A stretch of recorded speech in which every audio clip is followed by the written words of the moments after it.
special council meeting. I need a roll call. Mr. Amrine? Here. Ms. Selka? Here. Mr. Clapper? Here. Mr. De Leon? Here. Mr. Hook? Here. Ms. Rosenberg? Here. Ms. Schaefer-Bish? Here. Mr. Sidoti? Here. Mr. Turner? Here. Okay, the purpose of the special council meeting is for a liquor transfer.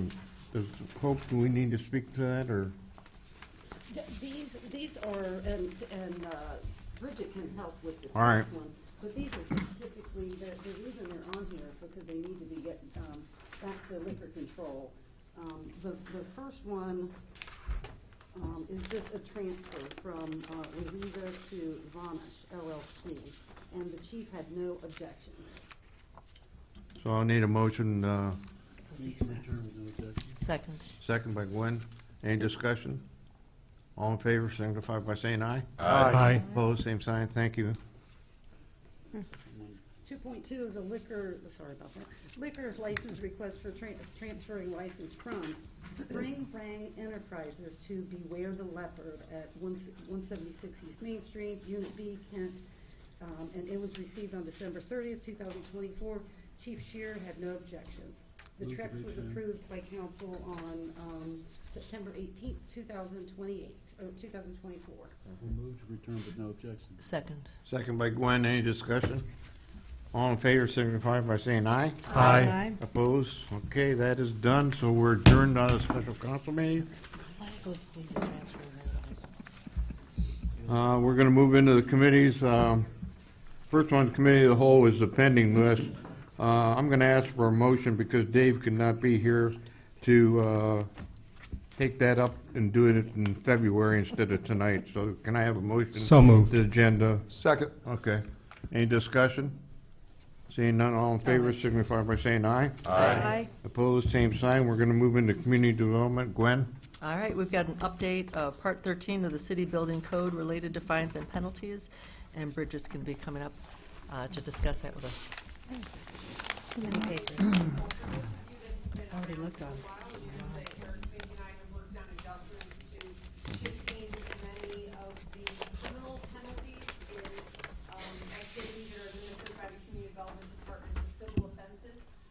With the misdemeanor and the felonies, there is a different level of evidence and requirements. We have found the civil offense mechanism to be the most effective in using civil fines. It was brought to my attention because I actually was looking at code for it that we actually had not changed the actual building code to civil offenses. We still had criminal offenses in there. And so we, for example, if somebody builds a deck and we go by and we check they don't have the permit, we send in a warning and tell them it's a civil offense. Well, it turned out it actually was a misdemeanor, in some cases a felony. So I went through that building code and changed it to match the language that we use for our rental licensing program, property maintenance, so that everything is consistent.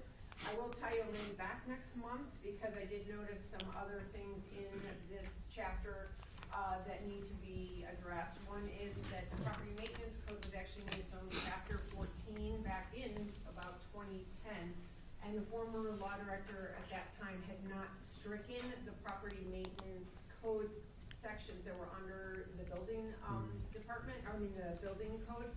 I did not do that this time because some of the language and some of it I want to make sure that we have what is in that our property maintenance code under chapter 14 includes all of this same language. So until I'm sure, I wanted to hold off on that. I also want to mention, and I know that this has been for Heidi will remember, and Mike and some of those others, we have a chapter for registration of vacant properties. That chapter was not written by the law department nor staff. It was written by a member of council, and his name was Eric Valenta. Great guy. It was his opus before he moved and left council, and it has been on the books, and we have literally not been able to implement it. And this includes during the housing mortgage crisis when we did have vacant properties. It's got subjectivity in it and issues. I can tell you to manage our vacant properties through other mechanisms, which I'll go into detail next month, but I'm probably going to come back and ask for that chapter to be taken out as well. So but today I'm just asking for civil offenses sections, the penalty phase throughout the entire building code to be updated to civil offense so that we can be consistent and monitor better. All right, thanks, Bridget. Questions from council? Yeah, Yes, Roger. I'm just curious, Bridget, can a civil offense ever become a criminal offense? Well, if you notice, the wording in there actually allows us to use other legal mechanisms. Right, that's So, what I was for asking. example, Eric's refrigerator caught on fire this week, so I have not met with him. We do have 3 cases where we've been using civil offenses. Uh-huh. One is actually for a garage that had caught on fire that needs to be demolished, and the gentleman just continues to pay the fines. So we are going to seek, basically, we're going to go for injunctive relief in the court to Okay. basically ask for that. And we have a contempt on a rental licensing inspection that will also be going. So we can and do that, but we do find that we get further with most people listen when they get the fine. But we do definitely go to court when we need to. I'm not endorsing that, but I could, in my mind, I'm thinking maybe there's, and you've clarified that. Thank you. This garage has been up 2 years, I think it's time. Yeah. So. Okay. I have questions about that refrigerator, but maybe. There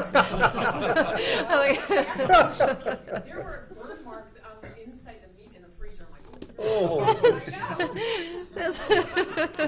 I gave him a pass and he stopped by. Any other questions from council? All right, anyone from the audience?